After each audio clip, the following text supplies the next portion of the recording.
দিনাজপুরে আজ থেকে শুরু হয়েছে বৃক্ষরোপণ অভিযান এবং বৃক্ষ মেলা। 10 দিনব্যাপী এই বৃক্ষ মেলার উদ্বোধন করলেন জেলা প্রশাসক জনাব রফিকুল ইসলাম।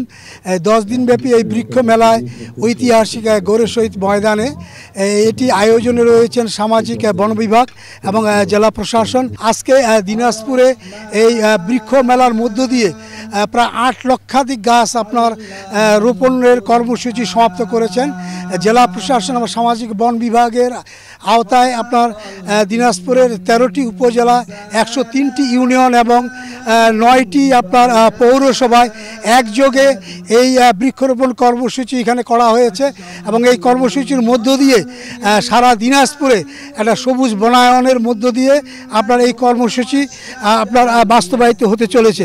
দিনাজপুর জেলায় 9 জন জুলাই এবং আগস্টে আমাদের ভাই বোনেরা জীবন দিয়েছেন।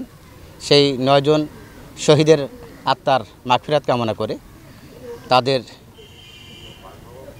স্মৃতি রক্ষার্থে আমরা 9টি গাছ আল্লাহর অশেষ রহমতে এখানে রোপণ করলাম। 10 দিনব্যাপী এই মেলায় যারা আসবেন তাদেরকে বিভিন্ন গাছের সঙ্গে পরিচয় করে দেওয়ার জন্যই এই মেলা আপনার উদ্বোধন তারা করেছেন এবং তারা আশা করছেন মেলার যে লক্ষ্য উদ্দেশ্য সেটি অবশ্যই সফল কাম হবে।